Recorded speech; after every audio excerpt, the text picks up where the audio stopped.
여러분, 부자가 되기 위해서 집안에서 반드시 하나만 수정을 해야 한다면 무엇을 해야 할까요? 과연 이 부분에서 우리 조상님들은 무엇을 이야기를 하셨을까요? 또한 현대를 살아가고 있는 많은 부자분들이 반드시 지킨다고 하는 이것은 무엇일까요? 자, 이제 시작해 보도록 하겠습니다. 여러분, 안녕하세요. 이정재입니다. 여러분, 우리 조상님들은 이것을 세 가지로 빗대 이야기를 하셨으며 이에 대한 이야기 역시 나누어서 구분을 하셨습니다. 네, 그 첫 번째가 바로 풍수적인 요건을 갖추어야 한다고 하셨으며, 두 번째는 말로 이를 빗대 구분을 하셨으며, 세 번째는 행동으로 이를 빗대 구분을 하셨다는 거예요. 여러분, 과연 이것이 무엇일까요? 네, 바로 칼입니다. 맞습니다. 바로 이 칼로 인해서 집안의 기운을 살리기도 하고 죽인다고도 하셔서 그 보관과 관리법에 관해서 풍수학적으로 자세히 설명을 하셨었으며, 또한 말이 칼과 같아서는 안 된다고 하셔서 이 말을 칼의 보관법과 관리법처럼 하는 수단에 관해서 이야기를 하셨으며, 그리고 마지막으로 행동을 칼에 빗대 그 행동 방식과 요령에 관해서 이야기를 하셨다는 것이죠. 자, 오늘 알려드리는 이러한 방식으로 집안의 칼을 보관 관리하시고, 이러한 방식으로 여러분의 말씀을 보관 관리하시고, 또한 이러한 방식으로 여러분의 행동을 보관 관리하십시오. 분명 여러분의 삶은 나날이 번영하는 삶, 행복이 가득한 삶, 그리고 세상이 얼마나 살만한 곳인가를 알 수 있는 그러한 삶이 되어 가실 것입니다. 첫 번째로, 칼은 반드시 이렇게 보관 관리하십시오. 여러분, 이 칼은 집안의 번영과 몰락을 좌우하는 아주 중요한 것이라고 풍수학에서는 말하고 있다는 것입니다. 하여 우리 조상님들 칼이 녹슬면 집안이 망한다 라고 하셔서 늘 이를 갈기 위해 어느 집이든 숫돌을 준비해 두셨었죠. 하지만 요즘의 칼은 예전과 달리 모든 것을 하나로 다 깎고 자르고 하는 것이 아니라 거의 모든 집들이 과일 자르는 칼, 생선 자르는 칼, 채소 다듬는 칼, 이렇게 몇 개씩은 다 가지고 있다는 것이죠. 네, 하여 이를 보관 관리하는 것이 무엇보다 중요하며, 또한 이 칼이 녹슬지 않도록 보관 관리하시는 것이 무엇보다 중요한 거예요. 네, 여러분, 먼저 칼꽂이를 준비하십시오. 저희 집에서 사용하는 칼꽂이의 경우 그리 비싸지는 않은 것 같더라고요. 물론 싱크대 안쪽에 칼을 꽂을 수 있도록 준비된 그러한 집도 있으시죠? 네, 이것도 아주 좋은 것입니다. 맞습니다. 어느 집이든 어느 칼꽂이든 칼의 끝이 보이지 않고 칼의 날카로움이 보이지 않도록 되어 있다면 다 좋은 것이라는 거예요. 제가 앞서 영상에서 말씀을 드렸지만 현대 심리학자들, 현대 정신과 의사들 모두 의외로 이 칼끝의 날카로움과 칼날의 섬뜩함에 공포를 느끼거나 성격이 예민해지는 그러한 주부님들이 많다라고 하신다는 것이죠. 물론 우리 풍수학에서도 이 칼의 안전한 보관과 편리한 사용이 이 집안의 재물운을 높이는데 큰 역할을 한다고 이야기를 합니다. 물론 무속인들 역시 이 칼을 귀신을 부르는 도구로 사용을 하고 있죠. 네, 하여 오늘 알려드린 대로 이 칼의 끝이 보이지 않도록, 이 칼의 날카로움이 보이지 않도록 늘 깨끗하게 잘 보관을 하시도록 하십시오. 그래야 여러분 집안의 재물운이 쭉쭉 잘 살아나게 됩니다. 두 번째로, 말의 칼날을 잘 사용해야 합니다. 여러분, 집안이 번영하고 가족 간에 화목하고 모든 가족들이 이 속에서 행복함을 느끼고 살아가기 위한 조건은 단 하나입니다. 네, 바로 여러분의 말칼을 잘 사용해야 한다는 거예요. 여러분, 늘상 부드럽고 안정적인 말을 사용하시고 누구에게 상처가 될 수 있는 말들은 아주 신중하게, 아주 조심스럽게 사용을 해야 하는 것입니다.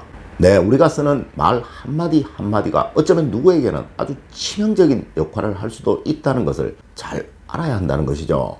여러분, 시험 결과가 혹시 안 나오는 자녀에게 에이 바보야 그것도 못해, 에이 다른 집 자녀들은 이렇게 해주면 다 1등 하겠다 라고 말씀을 하신다든가, 또 완벽치 못한 아내에게, 남편에게 에이 다른 집 남편들은, 에이 다른 집 아내들은 이렇게 말씀하셔서 배우자에게 상처를 주는 그런 여러분이 되셔서는 안 된다는 것입니다.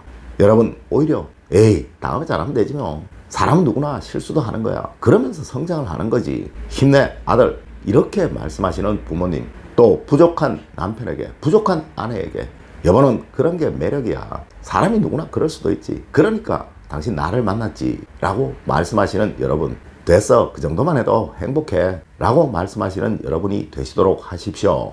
네, 이러한 말 속에서 분명 여러분의 가정은 서로 아끼고 위하는 가정이 될 것이며 점점 번영하고 행복해지는 가정이 될 것입니다.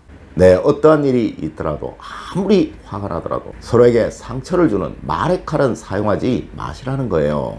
여러분, 항상 상대에게 칼의 손잡이를 쥐어주시는 멋진 여러분이 되시도록 하십시오. 네, 저도 예전에 별 생각 없이 한 말로 인해 제 자녀들에게 큰 상처를 주어서 몇 년 동안 고생을 한 경험이 있습니다.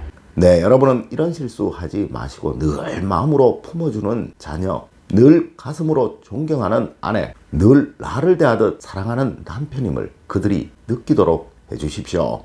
여러분, 하여 우리 조상님들 말 한마디에 천냥빚을 갚는다고 하셨습니다. 네, 말칼 조심해 사용하십시오.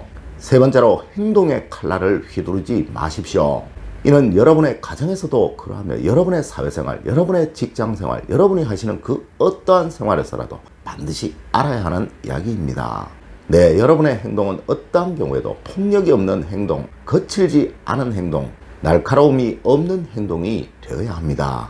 맞습니다. 어떠한 경우에라도 화내거나 분노하지 마시라는 이야기예요. 분명 여러분은 이제껏의 삶의 경험에서 화를 내시고 나면 제일 먼저 손해를 보는 것이 바로 여러분이시라는 것을 잘 아실 것입니다. 네, 물론 이를 행동으로 표현하면 더욱 그러하겠죠. 여러분, 하여 늘 여유를 가지시고 늘 한 걸음 늦게 움직이십시오. 맞습니다. 여러분, 누구에겐가 칼을 건네줄 때는 반드시 손잡이를 먼저 권하죠. 네, 이것이 에티켓입니다. 네, 이렇듯 여러분이 하는 행동에서, 여러분이 하시는 모든 일들에서 상대가 편할 수 있게 해주는 그 방법을 아셔야 한다는 것이죠. 네, 이는 여러분의 가족에게도 그러하며 여러분의 동료에게도, 여러분에게 오시는 그 어떠한 손님에게도 다 그러한 것입니다. 늘 어떻게 하면 상대가 조금 더 편할 수 있을까를 생각하시고, 또한 상대의 의견을 존중해 주시고, 그리고 상대의 생각을 존중하려고 하십시오. 네, 칼의 손잡이를 반드시 상대에게 주시라는 거예요. 분명 이러한 여러분이 되신다면 여러분을 대하는 모든 사람들은 여러분을 최고의 파트너로 생각을 할 것이고, 이로 인해 여러분은 무엇을 하시든 늘 성공하시는, 늘 번영하시는, 절대 외롭지 않은 사람이 되어 갈 수 있는 것입니다. 여러분 꼭 명심하십시오. 언제이든 어느 때이든 항상 칼날을 잡으시는 것은, 여러분 칼의 손잡이를 잡는 것은 항상 상대방이어야 한다는 것을 말입니다. 여러분, 뭘 해도 분명 잘 되는 사람들이 있습니다. 하지만 대부분의 사람들은 그 사람들을 늘 보고 부러워만 하지 절대 그 사람이 그렇게 된 그 비결에 관해서는 알려고 하지 않는다는 거예요. 네, 그 사람들은 항상 제가 방금 말씀드린 대로 칼의 손잡이를 상대에게 쥐어주려고 하는 것이 습관적으로 몸에 배어 있다는 것입니다. 네, 이러니 이 사람을 아는 모든 사람들이 좋아하지 않을 수가 없는 것이죠. 여러분, 가정에서도 직장에서도 여러분이 참여하시는 그 어떤 모임에서라도 절대 여러분이 칼을 휘두르려고 하지 마십시오. 네, 그리하면 분명 여러분은 뭘 해도 망하는 사람이 되는 거예요. 늘 상대에게 주도권을 주고 권한을 주는 그런 여러분이 되시도록 하십시오. 맞습니다. 이러한 여러분은 분명 큰 부자가 되는, 큰 번영을 얻는 행복한 여러분이 되실 수 있을 것입니다. 늘 올바른 학문과 올바른 지식을 여러분들께 전하도록 노력하겠습니다. 여러분, 긴 시간 감사드립니다. 감사합니다.